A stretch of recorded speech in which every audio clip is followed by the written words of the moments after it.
আর মাত্র কয়েকদিন পরই ওয়েস্ট ইন্ডিজের বিপক্ষে ওয়ানডে সিরিজ খেলতে নামবে বাংলাদেশ, যেখানে খেলা হচ্ছে না সাকিব আল হাসানের। বিসিবিকে দেওয়া 3টি শর্ত পূরণ না হওয়ায় নাকি এমন সিদ্ধান্ত এই ক্রিকেটারের।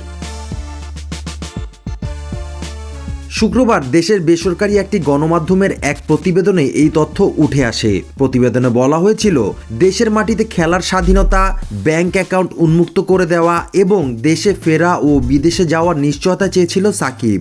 এই 3টি বিষয়ে অনুমোদন পেতে সরকারকে রাজি করাতে বিসিবিকে অনুরোধ করেছিলেন, কিন্তু এই বিষয়ে কোনো সমাধান দিতে পারেনি বিসিবি। এ ব্যাপারে বিসিবি সভাপতি ফারুক আহমেদ বরাত দিয়ে গণমাধ্যমটিকে জানিয়েছিল, আমরা চাইলেই অনেক কিছু করতে পারি না। সাকিব দেশে খেলতে পারে না, সে দলের সঙ্গে অনুশীলনও করতে পারে না, এভাবে শুধু বিদেশে খেলা চালিয়ে যাওয়া কঠিন।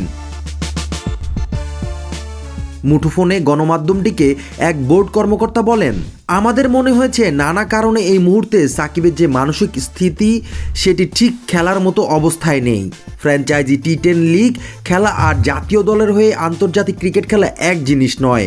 সে কারণেই আমরা মনে করেছি সাকিবের ওয়েস্ট ইন্ডিজ সিরিজে না খেলাটাই ভালো। নির্বাচক কমিটিকে বোর্ডের এই মনোভাবের কথা জানানো হয়েছে।